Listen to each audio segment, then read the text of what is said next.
Hey everybody, happy Sunday. I hope that wherever you are and whatever you are doing, you are safe, you are well, and that you are with someone you care about who also cares about you. What a week it's been. If I sound a little happier, it's because this week has felt a little happier for me personally, for reasons I'm not really going to go into here, but suffice to say, it feels like some of the projects I've been working on behind the scenes at TE have finally started to move in the right direction. Because we went to IAA and we hustled so many videos in one day, I've actually now got a back catalogue, which is really nice. So it's enabled myself and Kate to actually have a little bit more time and space to think up new video ideas and script them and write them where appropriate. I've also been able to get some parts from my bike. I've got a 3D scanner coming tomorrow. I'm going to be able to make the standoffs I want. I've got the electroplating solution that I need. Like I say, it feels like we're finally moving in the right direction with stuff that needs to be done. And that feels wonderful. That feels more than wonderful. It feels amazing, frankly. And that's been really good for me mentally. I hope that you have also been able to find time this week to find something that makes you feel good about yourself, good about the world, because let's face it, so much is not good right now in the world. I mean, look, you only have to have heard about what happened at the UN this week with President Trump and some of the unhinged stuff that was said there by the ruler of the free world. And yes, those were air quotes. But also, there's been a lot of bad news, and that brings me into the topic of today's video. There's been a lot of bad news in the last couple of weeks from the auto industry, car companies who are backing out, who are going, oh, maybe we're not going to make this EV, or maybe we're going to stop producing it. So the week before last, we had Nissan cancelling the Aria in North America and then dramatically reducing its Leaf production plans and blaming battery capacity issues, which seems stupid because, you know, AESC, its battery supplier, has had long enough to ramp up its battery production. So I don't know what happened there.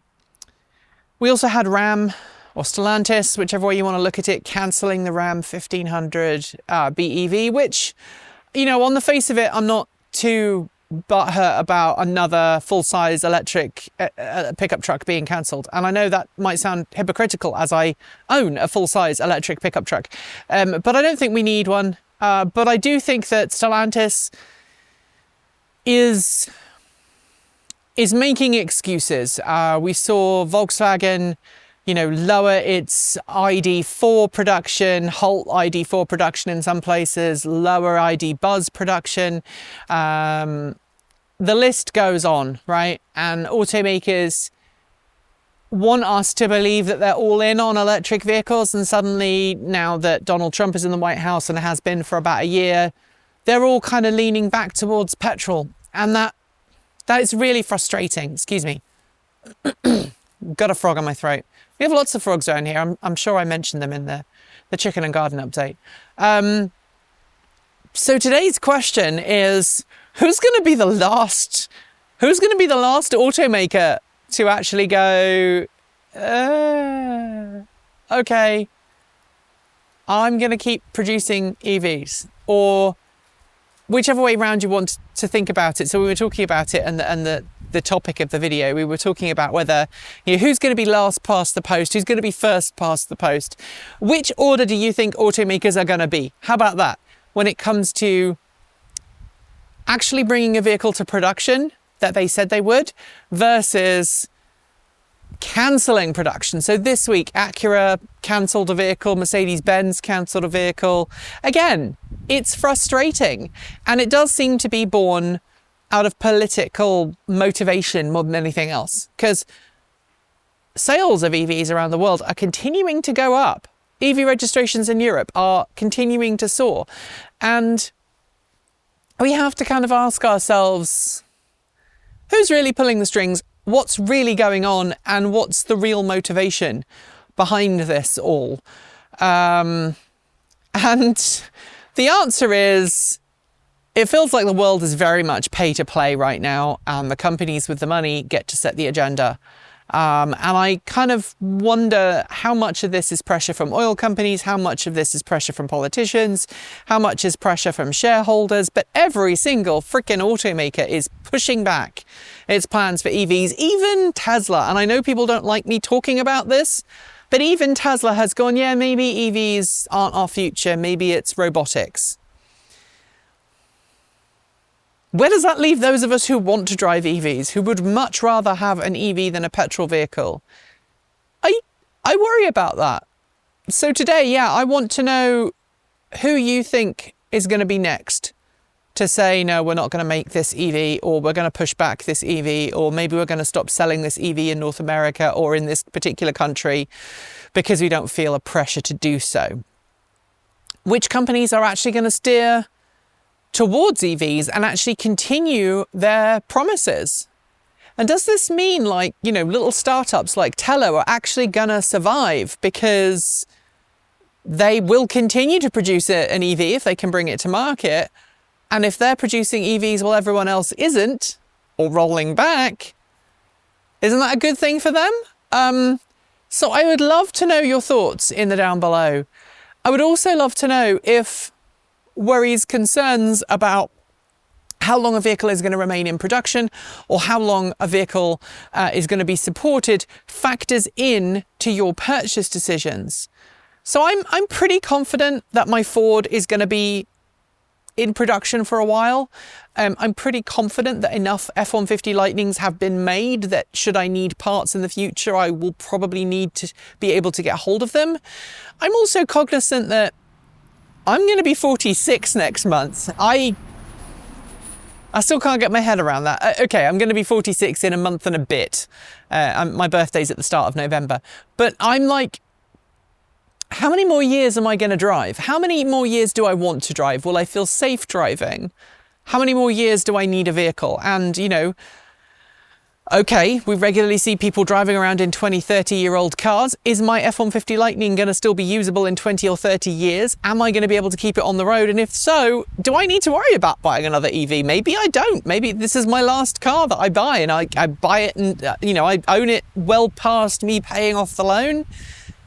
And then it's my final vehicle. I do not know what the answer is to all of this. But I would love to know if any of that has impacted your decision-making process. And apparently leaves are falling on me now because, you know, it's really autumnal here today. I'm actually cold making this. I wish I had put my jacket on. Anyway, enjoy your weekend, whatever you're doing. Remember to be kind, to be considerate, and to think of other people. And I will see you this time next week for another Sunday Musing. Thanks for watching us today. You can connect with us on Patreon, Discord, Mastodon, Blue Sky, or through our website. Huge thanks to the amazing folks scrolling by right now. You're the reason we can stay independent and keep making content without corporate influence. And right now is a perfect time to join. Through September and October, we're running our autumn Patreon drive. Sign up and you'll not only support the channel, but you'll also get an exclusive piece of digital art from Erin. Want to see your name here too? Support starts at just $1.50 US a month, and you can even gift memberships.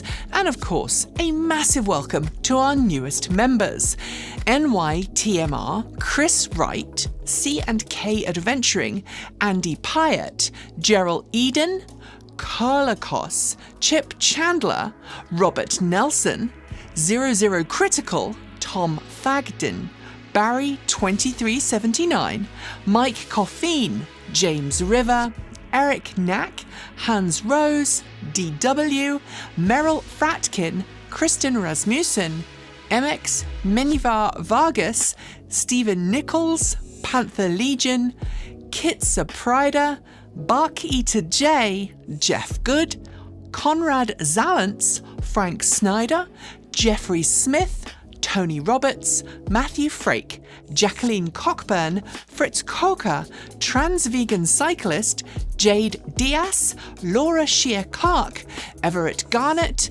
Peter Broadwell, Jerry, Jeremy Redmond, Patrick Matthias, Pamela Not Pam, Dave Fry, Mark Anderson, Tal Hobson, C. Daniel Tideman, Martin May, Fee, Donovan, Date Downs, Matthew Buckar, Zach C., Taraki, Kathy Windandy, Alex, Patricia Connor, Lindy Melendez, Dameron Can, Gary Robotham, Dave Miles, Tina Ponish, Mark Kruger, and Tyler Walker. Thank you all for joining in the last month. You're helping us hit our goal of growing Patreon support by 20 to 40% this autumn. Prefer a one-off contribution? We've got Ko-fi, Bitcoin, and a PO box, our swag store, and even an Amazon affiliate link, so your money helps us, not Jeff Bezos. We post new videos every few days on the main channel, plus extras on Transport Evolved Take 2, and since YouTube comments aren't safe for us anymore, the best way to chat is through Patreon, Mastodon, Blue Sky, or our website. If you want more, the algorithm thinks you'll like this video, but we'd love you to check this one out too. Be awesome, be kind, be intentional, and never forget to resist. Keep evolving.